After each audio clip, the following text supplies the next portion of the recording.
Tujuan saya panggil pakcik dengan Kamarul datang ke sekolah ni disebabkan anak pakcik ni ada buat masalah disiplin dekat sekolah. Apa yang dia dah buat cikgu? Dia membuli ke? Bukan. Mencuri? Tidak. Habis tu dia buat apa cikgu?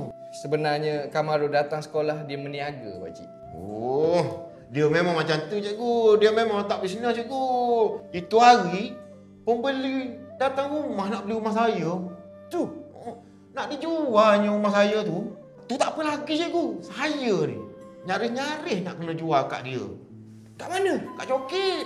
Bukan orang Haji Taib? Sama tu cikgu. Tapi benda tu yang dekat rumah lah pakcik. Tu pandai-pandai pakcik lah urusan anak pakcik. Sekarang ni dekat sekolah. Dekat sekolah ni habis dah bising. Dalam mesyuarat PIBG semua mak bapak usulkan benda ni. Dekat sekolah ni pakcik ada koperasi, ada kantin. Sekarang ni dah tutup kantin. Tak laku disebabkan anak pakcik ni berniaga. Apa yang dia berniaga tu cikgu? Pakcik nak tahu ke? Jangan menyesal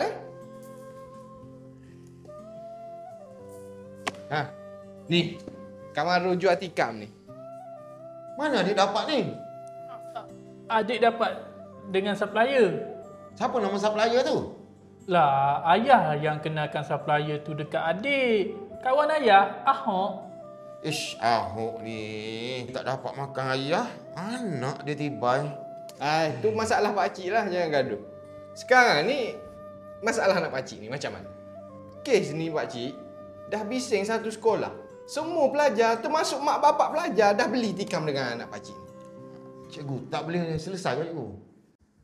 Macam ni lah, tunaikan satu permintaan saya.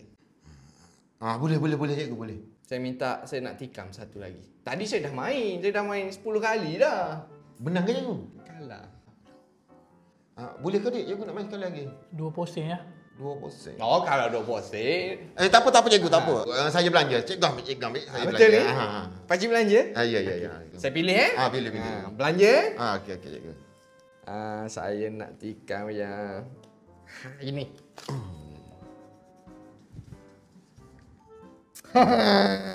Dapat apa cikgu? Terima kasih, cuba lagi. Kalah lagi. Aduh. Tak apa. Saya ada 2% lagi. Sekali lagi cikgu boleh Saya nak ambil yang warna kuning pula ni.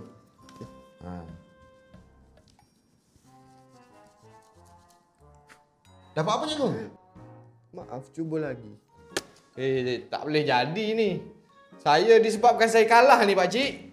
Saya terpaksa gantung anak pakcik 2 hari setengah. Cikgu, tolonglah cikgu. Tolonglah cikgu, gantunglah saya sebulan. Apa? Adik, kenapa cakap macam tu? Cikgu, tolonglah cikgu. Gantunglah dia 2 bulan ke cikgu. Barulah dia ada masa sikit dia nak berniaga cikgu. Apakah peliknya korang ni? Orang tak nak kena gantung, dia nak kena gantung. Berapa modal kamu main benda ni? RM10 cikgu. RM10 je? Untung ke? Tak adalah untung sangat cikgu. Tapi saya ada bawa duit untung saya hari ni cikgu. Ini hasil saya meniaga hari ni lah. Ni. No! Ni. Tengok cikgu. Mak Saleh pun main tikam dengan saya. Dia bayar dengan duit dolar. USD siap. Kalau dekat rumah pula, saya tanggung ayah saya. Betul ke? Betul cikgu. Dialah yang bayar bil elektrik, bil air, sewa rumah, sewa kereta. Semua dia tanggung cikgu.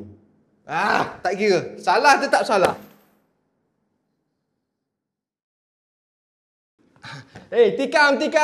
Darjah 1 dulu. Darjah 2 kemudian Kamarul, nanti besok bawa banyak sikit